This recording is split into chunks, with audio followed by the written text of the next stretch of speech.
Let us begin with a question that will make you uncomfortable.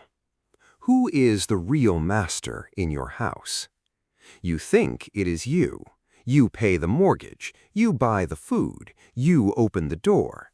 But here is the hilarious, humbling truth. Your dog has trained you. Your dog looks at you with those big, wet, pleading eyes, and you give it a piece of your steak. Your dog whines at the door, and you get up from your comfortable couch to let it out, even in the rain.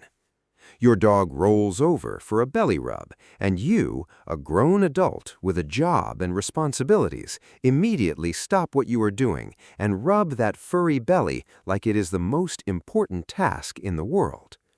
Who is training whom? The dog has been playing this game for 30,000 years. It has domesticated us. We think we chose dogs, but dogs chose us. They chose our warmth, our garbage, our fire, and our weakness for big eyes and wagging tails. Today, we're telling the biography of a dog. Not a wolf, not a coyote, a dog. The most successful predator on Earth, not because it is the strongest or fastest, but because it figured out the greatest survival strategy of all: make friends with the scariest animal on the planet. Our protagonist is a mixed-breed dog named Kofi. He was born in a drainage pipe under a highway in Nairobi, Kenya. He will never be a champion show dog. He will never star in a commercial. But he will outsmart, outlast, and outlove almost every purebred you have ever met. Let us meet him. His life is not about pedigree, it is about survival, and about a relationship that has changed the course of human history. Our protagonist is a male mixed-breed dog, a street dog of uncertain ancestry, part village dog, part shepherd, part something that once chased a gazelle across the savannah. He was born in a concrete drainage pipe that runs beneath the Mombasa Highway in Nairobi, Kenya. The date was late November, the short rainy season. His mother, a skinny, scarred bitch named only by the notch in her ear, gave birth to 7 puppies in the dry safety of that pipe. Kofi was the 5th. He was born blind, deaf, and completely helpless, like all puppies, but with fewer chances. His eyes opened at 10 days, his ears unsealed at 2 weeks. He took his first wobbly step at 3 weeks, fell over, and landed in a puddle of rainwater that had seeped into the pipe. His mother licked him clean. She did not have time for sympathy. She had 7 hungry mouths and a city that wanted her dead. His birthplace was not a home, it was a passage. Trucks roared overhead, shaking the ground. Rainwater flooded the pipe twice a week. The smell of diesel, garbage, and human excrement filled every breath. But it was also warm. It was hidden. It was safe from the bigger dogs, the hyenas that occasionally wandered into the city, and the men with nets who caught stray dogs and disappeared them forever. His mother nursed him for 8 weeks. She was so thin that her ribs showed through her patchy fur, but she produced milk nonetheless. She would leave the pipe at dawn, returning with half-eaten bones, rotting vegetables, and once, miraculously, a piece of fried fish she had stolen from a market stall. She would regurgitate food into the puppies' mouths. That is how street dogs survive, not by hunting, but by scavenging. At 6 weeks, Kofi was weaned. He started eating the solid food his mother brought. He learned to fight for it. His siblings were bigger, faster, and meaner. He was the smallest, the last to eat, the one who often went hungry. At 8 weeks, his mother drove them out of the pipe. That is the way of street dogs, no sentiment. She snarled, snapped, and chased them into the city. Kofi never saw her again. He was alone on the streets of Nairobi at 2 months old, weighing less than 5 pounds, with no skills, no allies, and no idea how to survive. He hid under a parked car for 2 days. He was too scared to move. On the 3rd day, hunger forced him out. He found a discarded chapai near a food stall. He ate it in 3 seconds. He vomited it back up 5 minutes later. His stomach was not ready for human food. He learned. He would eat small amounts. He would chew slowly. He would hide the rest for later. That is the first lesson of street survival. Everything you eat is a gift, and you must thank no one. What defines a dog? Let us start with the body, because the dog's body is a machine built for one thing: partnership with humans. A dog's nose has 300 million olfactory receptors, compared to humans' 5 million. It can smell a teaspoon of sugar in 1,000,000 gallons of water. It can smell the past.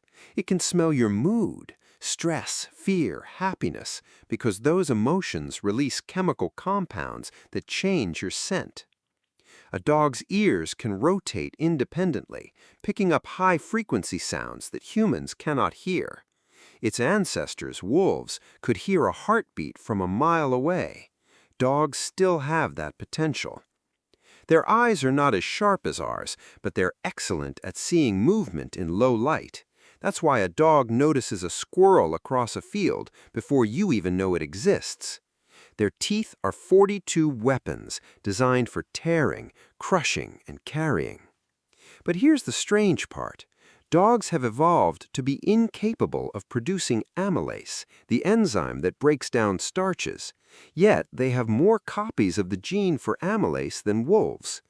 That means they've adapted to eat our carbs, bread, rice, potatoes, because they've been eating our leftovers for thousands of years. A dog's average lifespan is 10 to 13 years for large breeds, 15 to 18 for small breeds. Mixed breeds like Kofi live longer, often 15 years or more. What are their qualities? First, loyalty. Not blind loyalty. Dogs know when they're mistreated and will leave an abusive owner, but they form deep, lasting bonds. A dog can recognize its human's face and voice after years of separation. Second, empathy. Dogs read human emotions. They approach people who are crying or depressed. They offer comfort. That is not instinct. That is emotional intelligence. Third, resilience. A street dog like Kofi has to endure hunger, injury, heat, cold, and violence. He does not complain. He does not have the luxury. Fourth, playfulness. Dogs play their entire lives. Even old dogs wag their tails when you pick up a ball. That is not childishness. That is a refusal to surrender to age. Fifth, they are non-judgmental. A dog does not care about your job, your money, your mistakes, your appearance. It only cares that you are there. That is why humans love dogs more than almost anything. They give us acceptance. And here's their most overlooked quality: forgiveness. A dog can be hit, kicked, abandoned, and starved. If a new human comes along with kindness and food, the dog will trust again. That is not weakness. That is radical, almost absurd hope. Humans, with our grudges and our bitterness, have much to learn. The dog says, try again, trust again, love again. There is no point in anything. Now let us talk about the dog's daily struggle, because make no mistake, even the most pampered lapdog has inherited the survival instincts of a wolf. Kofi's first year was a masterclass in near-death experiences. At 3 months old, he was kicked by a man selling roasted corn. The kick broke 2 of his ribs. He limped for a month. He hid under a different car, waiting to heal. At 4 months old, he was chased by a pack of adult street dogs. They did not want to eat him. They wanted to kill him, to eliminate competition. He ran into a construction site, squeezed through a gap in a chain-link fence, and hid in a pile of bricks. The pack waited outside for an hour. Then they left. At 5 months old, Kofi learned to beg.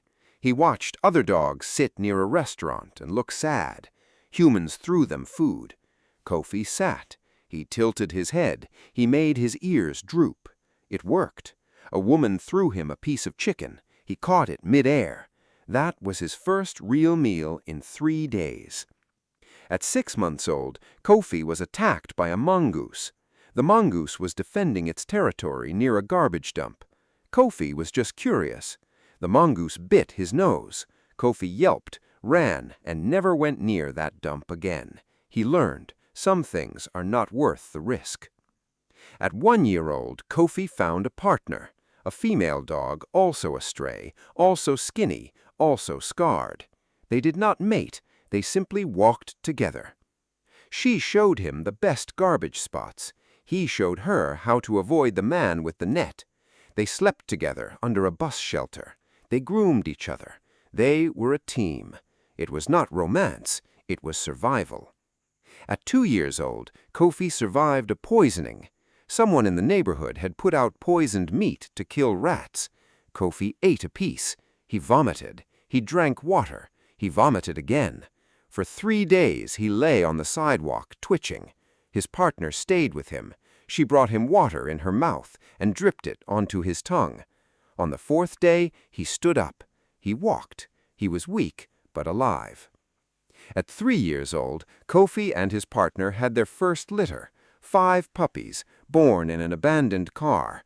Kofi guarded the car while his partner nursed. He chased away a stray dog. He chased away a cat. He even chased away a man who came too close.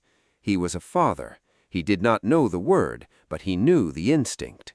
He brought food. He guarded the entrance. He licked his puppies clean.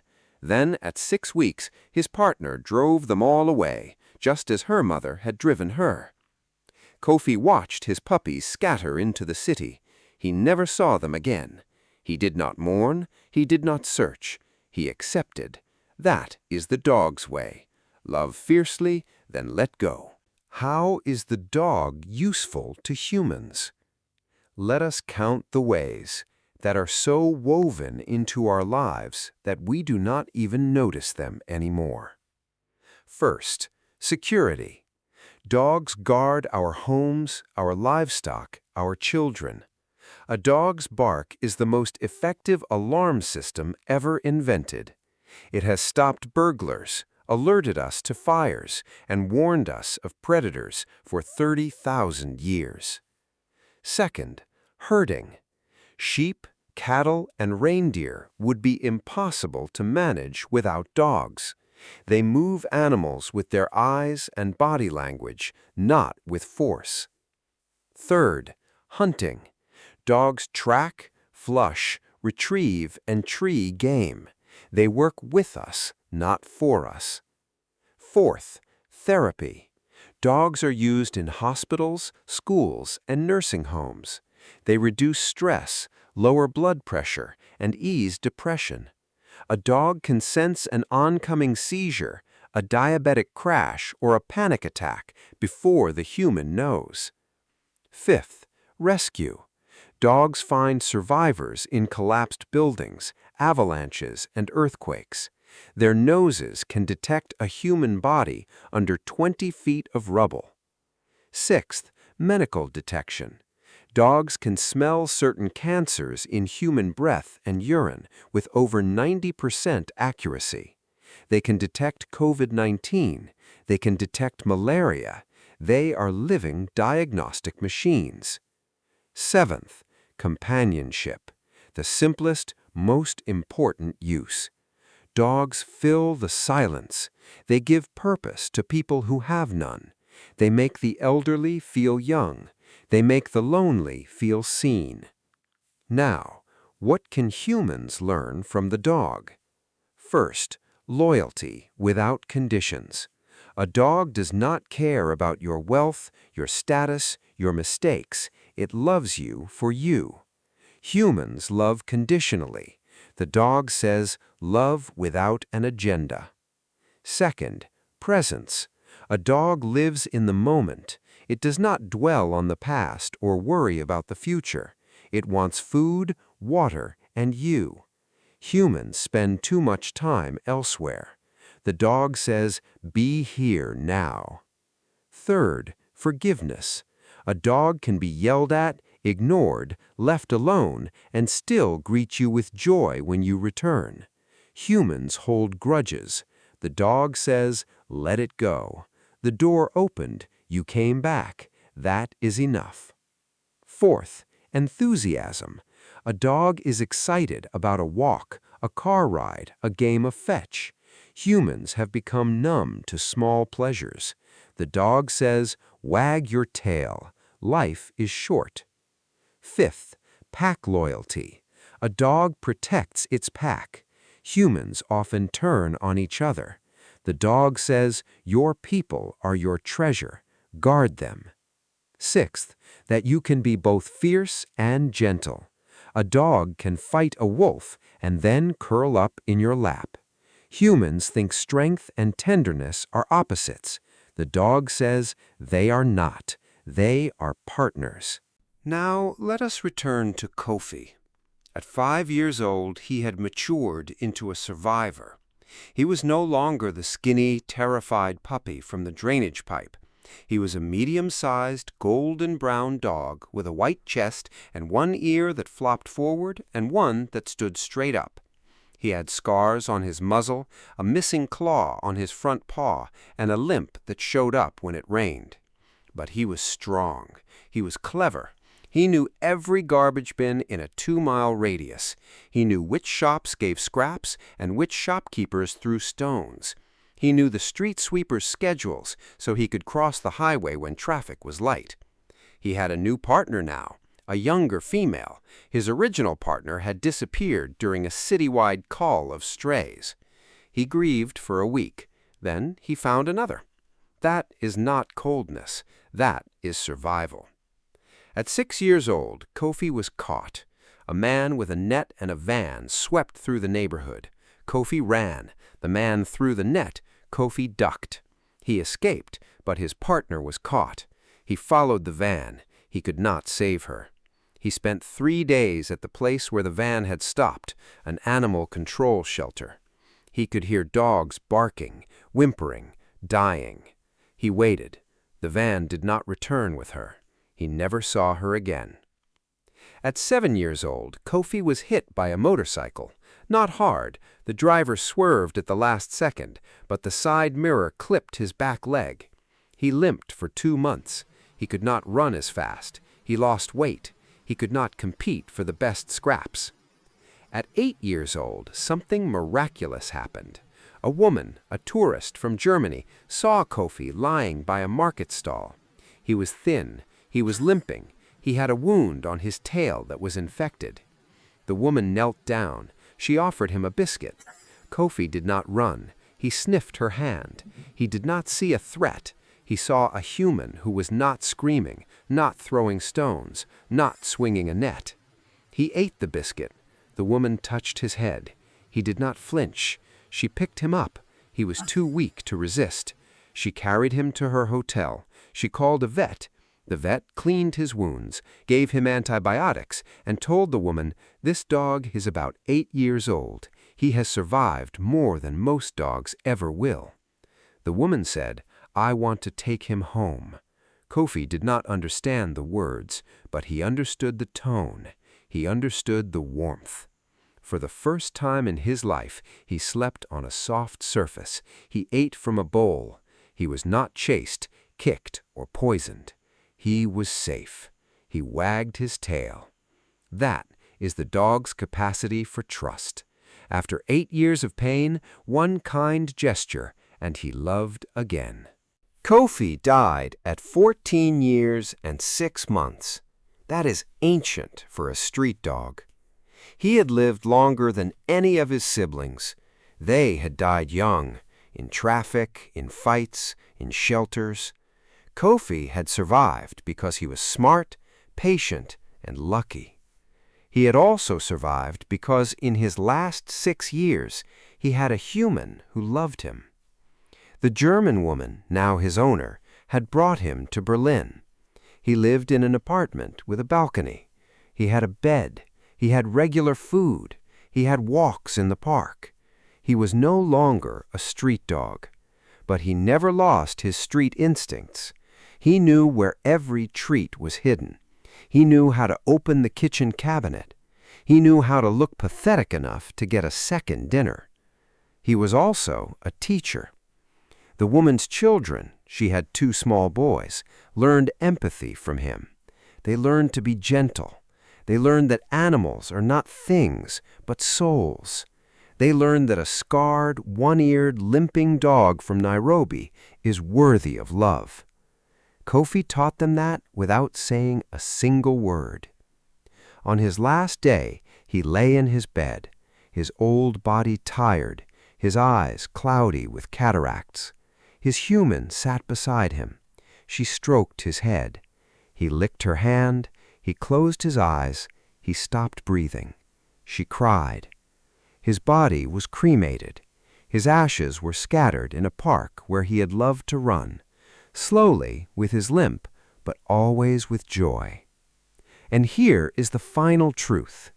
Kofi's life is not a tragedy. It is the biography of every dog that has ever lived. They are born in darkness. They fight for survival. They love unconditionally. They trust even after betrayal. They forgive. They live in the moment. They give everything they have, and they ask only for a kind word, a warm touch, a piece of food. That is not a simple animal. That is a teacher. Humans have been evolving for 300,000 years. Dogs have been evolving alongside us for 30,000. They have shaped us as much as we have shaped them. They taught us how to hunt, how to herd, how to guard. But more than that, they taught us how to love. Not romantic love, not familial love, something simpler and rarer. The love of presence. The love that says, you exist, and that is enough. So the next time your dog looks at you with those big, wet eyes, remember, you are looking at 30,000 years of partnership. You are looking at a creature that survived ice ages, wars, famines, and empires. You are looking at a creature that chose you, not because you are strong, not because you are rich, because you are there. And that is all that ever mattered. That is the dog's biography. It is also a lesson for every human who has ever felt alone. You are never alone, not if you let a dog in. They have been waiting for you for 30,000 years. They are still waiting, and they will never stop wagging.